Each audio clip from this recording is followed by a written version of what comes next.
Hi, my name is Vaasavi Unnava, and I'm a master's student in economics and social sciences at Università Bocconi in Milan.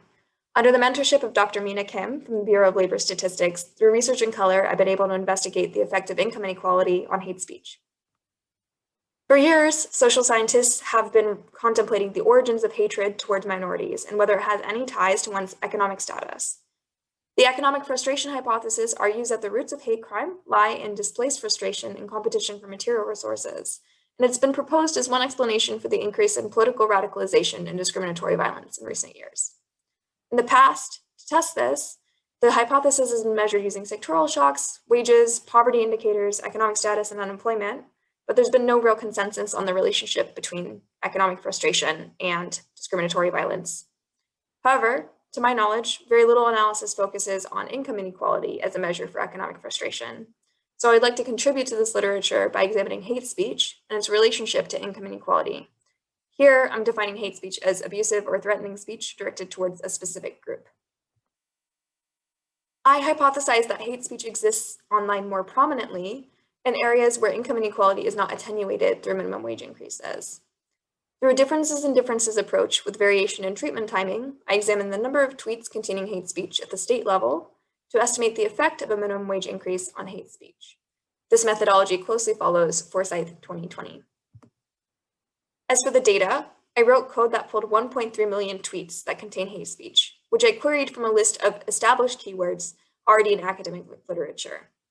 These keywords were pre-selected from a computer science paper that used a technique of cross-validating the perceived offensiveness or offensiveness of the words across multiple reviewers to attempt to achieve a broad-based list of keywords on hate speech.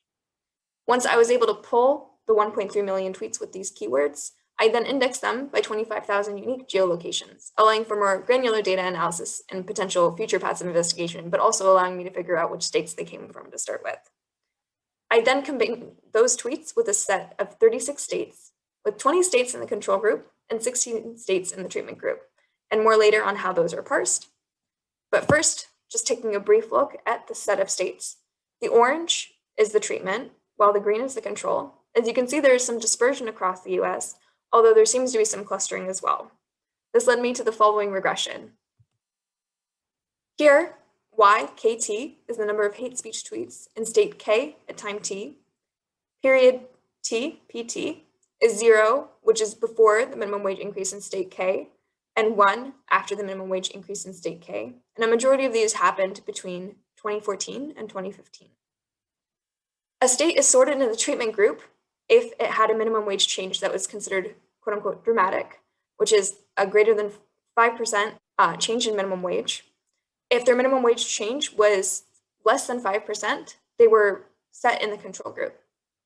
Finally, I have a vector of state-specific controls, including the unemployment rate, the number of hate groups in the state, and also several demographic factors. Lastly, epsilon k is the error term. Just with a preliminary descriptive analysis, what you can see is that if you look in the pre-period, which is the white block, the number of hate speech tweets in the treatment group far exceeds the number of hate speech tweets in the control group.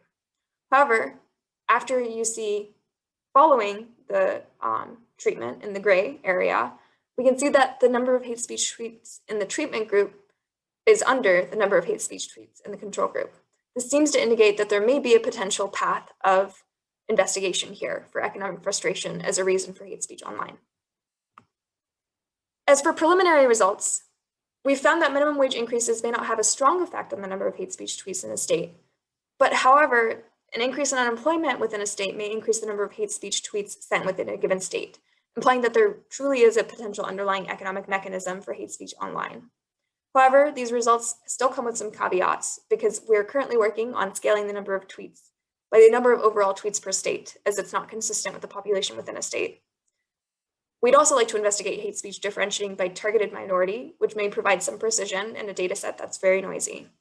Furthermore, investigating unemployment effects on hate speech would provide another channel to investigate economic frustration on hate speech online. All of these seem to indicate that there's potential future results at play for economic frustration as a reason for people engaging in hate speech online. And so I'm very excited to continue this path of inquiry. Thank you so much for your time.